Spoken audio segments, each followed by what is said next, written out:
जय श्री राम। मेरा आज का ये वीडियो जो है वो सिंह राशि के जातकों के लिए है। इस वीडियो में हम आपको बताएंगे कि आने वाले 3 महीने यानी आने वाले 90 दिन आपके जीवन में कैसे रहेंगे। यानी इस पूरी वीडियो के अंदर मैं आने वाले महीने में जुलाई, अगस्त और सितंबर, इन 3 महीनों के अंदर सभी नवग्रह कहाँ और किस राशियों में रहेंगे, कब कब परिवर्तन करेंगे और उनका आपके जीवन में क्या प्रभाव पड़ेगा।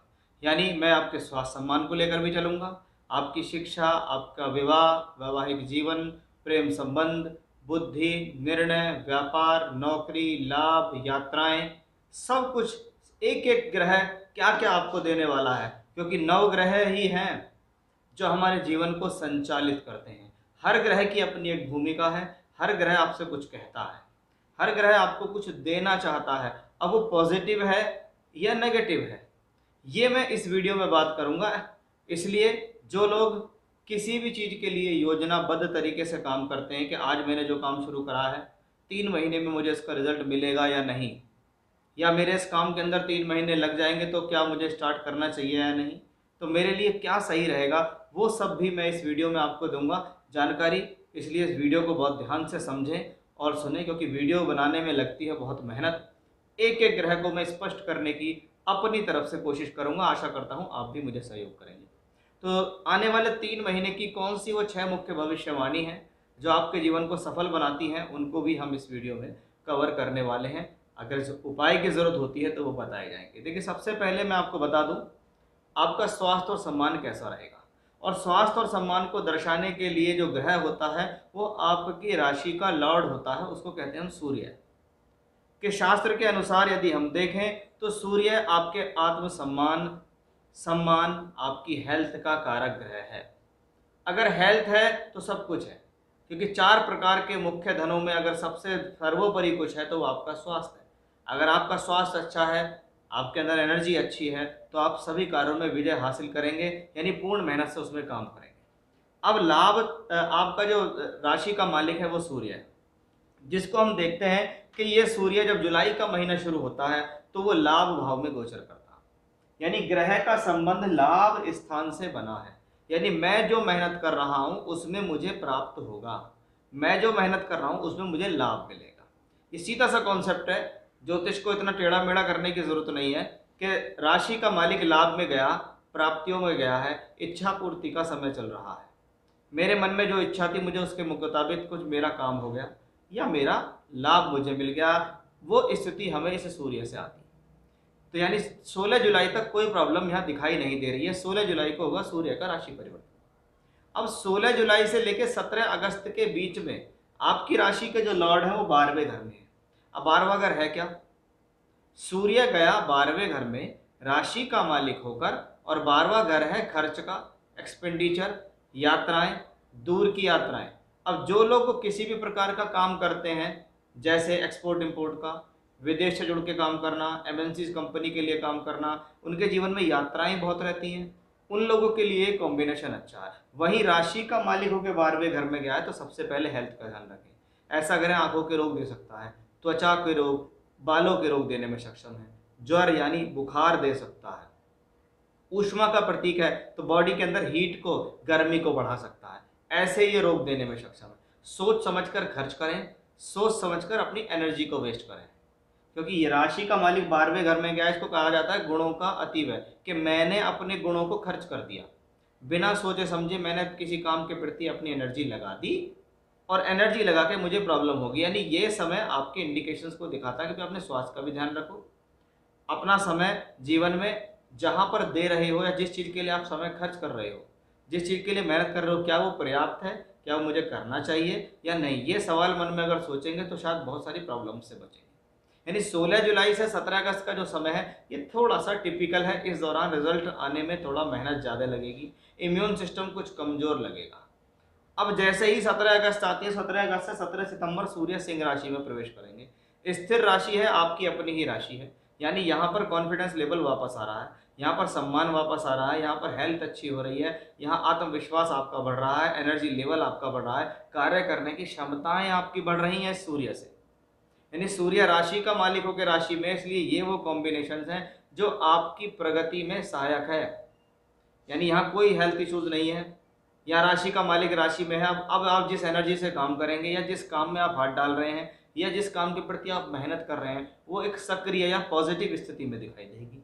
तो वहीं सूर्य 17 सितंबर से 17 अक्टूबर के बीच होंगे धन भाव में। जैसा कि मैंने बताया, यहाँ पहुंचा तो लाभ, यहाँ पहुंचा तो धन। इसका मतलब है ये दोनों ही भाव कहीं ना कहीं सोर्स ऑफ इनकम के लिए तो अच्छे हैं। यानी आने वाले 3 महीने के अंदर अगर ग्रहों की स्थिति को देखें तो 16 जुलाई से 17 अगस्त के बीच का ही समय थोड़ा सा टिपिकल है, लेकिन बाकी तीनों जगह सूर्य ने आपको सम्मान भी दिया है, आपकी हेल्थ इश्यूज को भी ठीक करे हैं, आपको अच्छी ऊर्जा भी दी है, सोर्स ऑफ इनकम भी दिए हैं, लाभ दिए हैं, लाभ के अवसर आपको दिए गए। तो वो एक बहुत अच्छी स्थितियाँ हमें इन ग्रहों से दिखती है, जिसको हम आने वाले 3 महीने में देखें कि भाई सूर्य आपको देने वाला प्लेनेट बन रहा है। बस 16 जुलाई से 17 अगस्त के बीच जो बातें बताई हैं उन पर ध्यान दें। आइए अब देखते हैं आपकी शिक्षा, आपके प्रेम संबंध, लव रिलेशनशिप्स, आपकी बुद्धि और निर्णय, ये सब कहाँ से देखे जाते हैं? ये सब 5th हाउस से देखे जाते हैं। पंचम भाव के अंदर ये सब कुछ होता है। उसको समझने की कोशिश करें कि ये है पंचम भाव।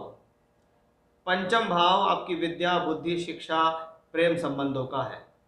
अब 5वें घर का मालिक जो है वो बृहस्पति, वो यहाँ से अपने से पंचम में बैठा है, राहु के साथ है। तो क्या है, पजल ना करते, आप संकोच में ना पड़ जाएं, करूं या नहीं करूं, करना चाहिए नहीं करना चाहिए, क्योंकि ऐसा गुरु राहु का योग व्यक्ति को भ्रमित करता है। अगर आप यहाँ राहु को कंट्रोल कर गए, अपने मन को कंट्रोल कर गए, अपने आप को शांत कर गए, विवेकशील हो गए, धैर्य से काम लिया, सोच समझकर काम लिया, सलाह से काम लिया, भगवान की आराधना करते हुए जीवन में आगे बढ़े, तो ये राहु आपका कुछ भी बिगाड़ नहीं पाएगा। यानी सबसे अच्छी बात है कि पंचम का मालिक अपने से पंचम में है, तो ये एजुकेशन प्लस हायर एजुकेशन दोनों के लिए अच्छा है। जो लोग ग्रेजुएशन की शिक्षा कर रहे हैं, जो लोग 12th की शिक्षा कर रहे हैं, जो लोग मास्टर्स करना चाहते हैं, जो लोग रिसर्च PhD करना चाहते हैं, उनके लिए ये कॉम्बिनेशन अच्छा हुआ।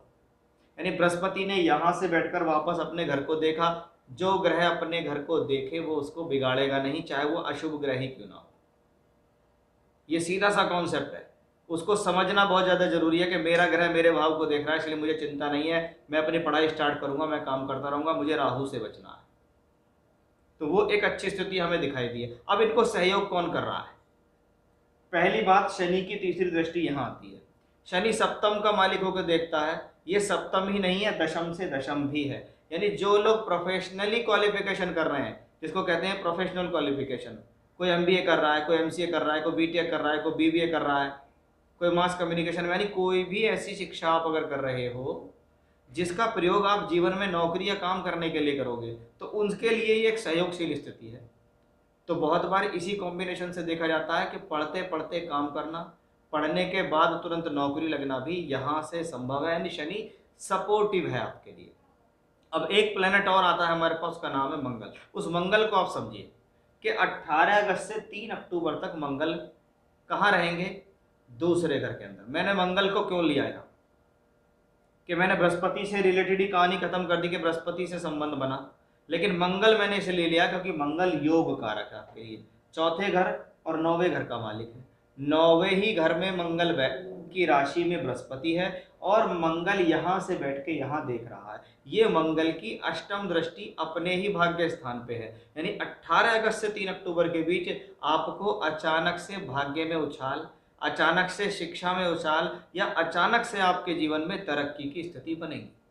18 अगस्त से 3 अक्टूबर एजुकेशनली अच्छा, बुद्धि निर्णय के लिए अच्छा, फायदे के लिए अच्छा। 18 से 3 अक्टूबर के बीच में संतान कंसीव करने का भी बेस्ट समय है, संतान प्राप्ति के लिए अच्छा समय है, संतान का राइज करने के लिए अच्छा समय है, या आपके भाग्य को अचानक से तीव्र गति से बढ़ाने का भी समय मिलता है 18 अगस्त से 3 अक्टूबर के बीच में। यानी ये समय आपके लिए और ज़्यादा क्रीम पीरियड वाला हो गया। तो शिक्षा, व्यवसाय, आपकी बुद्धि, आपके निर्णय, संतान के बारे में भी हमने बात की, वो चीज़ भी हमें अनुकूल स्थितियों में दिखाई दी है। अब देखते हैं आपकी नौकरी, आपके व्यापार, आपके लाभ और प्रमोशन पे इसका क्या असर होगा। भाई नौकरी करेंगे, व्यापार करेंगे, काम करेंगे, तभी तो लाभ, तभी तो तरक्की होगी। और ये सब चीज़ें जो रिप्रेजेंट होती हैं वो शुक्र से होती है, क्योंकि दशम भाव का मालिक शुक्र है। दशम भाव में क्या होता है? कर्म क्षेत्र। मैं वो कर्म जो अपने दैनिक जीवन में करता हूँ, मैं वो कर्म जो अपनी प्रोफेशनल लाइफ के लिए करता हूँ, नौकरी या व्यापार के लिए करता हूँ। इसलिए मेरे कर्म भाव का स्वामी मुझे सहयोगी रूप में मिलना चाहिए। अगर वो सहयोगी में नहीं मिलेगा तो मेरे कर्म फलीभूत नहीं होंगे, और कर्म फलीभूत नहीं होंगे तो क्या करेंगे हम राजयोग और धन योगों का। इसलिए कर्म के मालिक का अच्छा होना जरूरी है। जब हमने जुलाई का महीना शुरू किया तो हमने देखा 6 जुलाई से लेकर 7 अगस्त तक शुक्र दशमेश होके राशि के अंदर प्रवेश कर गए। यानी मेरा काम करने का मन है, मेरे काम करने की इच्छा जागृत हो रही है, उस काम में मेरा मन लग रहा है और मैं उस काम से सफलता ले लूंगा क्योंकि वो राशि में प्रवेश कर गया। ये आपके लिए सबसे पवित्र स्थान है, क्योंकि केंद्र और त्रिकोण दोनों के अंदर इसकी चर्चा होती है कि 1 4 7 10 और 1 5 9 दोनों में ही इसकी चर्चा, इसलिए सबसे पवित्र स्थान है। यहाँ पर गया हुआ कोई भी ग्रह अच्छा होता है। यहाँ पर गया हुआ खास तौर पे शुभ ग्रह जीवन में चीजों को देने में सक्षम है कि अगर शुक्र यहाँ से यहाँ गया है तो प्रोफेशनल लाइफ के लिए शुभ हुआ। यानी 6 जुलाई से 7 अगस्त की स्थिति प्रोफेशनली स्ट्रांग हुई, लग्जरीज के लिए अच्छा हुई, सुख साधन के लिए अच्छा हुई, वैभव संपन्नता के लिए अच्छा हुई। किसी भी प्रकार का लग्जरी सुख आप लेना चाह रहे हैं वो इस दौरान संभव है, क्योंकि शुक्र वहां पर बैठकर शुभ स्थिति में माना गया है। अपने से चौथे गया, यानी कि यहाँ पे बैठकर उसको सुख मिलता है, तो वो एक शुभ स्थिति हमें शुक्र से मिली। अब जब हम देखते हैं कर्म हो रहा है तो भैया लाभ भी तो चाहिए, और लाभ मिलता कहाँ से? लाभ मिलता है पैसा, प्रॉपर्टी से पैसा, धन, किसी भी तरीके से पैसा आना चाहिए। और वो एग्जैक्टली व्यक्ति ढूंढता उसे ही है कि मैं जितना भी कर्म करता हूँ, मैं जितनी भी मेहनत कर रहा हूँ, क्या उस मेहनत का मुझे फल मिलेगा या नहीं। तो वो सब चीज़ें हमें यहीं से दिखाई देती हैं। तो पहली चीज शुक्र से आई। दूसरी चीज, 2 धन भाव का स्वामी बुध है। सिर्फ सिंह लगन के लिए ऐसा हो सकता है जब 2 धन का मालिक बुध हो जाए, या कुंभ लगन के लिए भी ऐसा हो जाता है, वहां बृहस्पति 2 धन का मालिक हो जाता है। यानी बुध मोस्ट इंपॉर्टेंट प्लेनेट है। 24 जुलाई से बुध यहां है, सिंह में रहेगा, 1 अक्टूबर तक रहेगा, मार्गी भी रहेगा, वक्री भी रहेगा। यानी लॉन्ग टर्म, लंबे समय तक ये बुध यहाँ रहेगा। यानी वक्री भी रहेगा, मार्गी भी रहेगा, लंबे समय तक यहाँ बिताएगा। लगातार लाभ का संबंध, पैसे का, धन संचय का संबंध यहाँ है। क्या हो सकता है? तरक्की हो सकती है, काम अच्छा चल सकता है, प्रमोशंस मिल सकते हैं, लाभ बढ़ने के अवसर बढ़ जाएंगे। नई नौकरी के लिए ट्राई करना चाहें, नई नौकरी मिलेगी, नया काम मिलेगा, व्यापार उन्नति होगी। यानी बुध को तो लाभ देना है, आपको कर्म करना है। इससे पहले हमने सूर्य को भी देख लिया, इससे पहले हमने बृहस्पति मंगल को भी देख लिया। लगातार शनि सप्तम से बैठ के इन सबको सपोर्ट कर ही रहे हैं, क्योंकि जो भी ग्रह यहाँ आएगा उसका शनि से संबंध बनेगा, और शनि से संबंध बनाना जरूरी है क्योंकि ये दशम से दशम का मालिक है। यानी सप्तम भाव पद प्राप्ति है, पब्लिक इमेज है। अगर आप कर्म भाव देखते हैं तो आप सप्तम भाव कभी ना भूलें, क्योंकि ये भावार्थ भवम के सिद्धांत के अनुसार काम करता है। तो ये शुक्र अपने आप में बढ़िया हो गया, ये शुक्र अपने आप में बेहतर हो गया। तो ये बुध, शुक्र, शनि, मंगल इस दौरान जब भी यहां से आ रहे हैं तो कर्म के लिए अच्छा है। अब शुक्र वक्री होकर पिछले भाव में जाएंगे 7 अगस्त के बाद।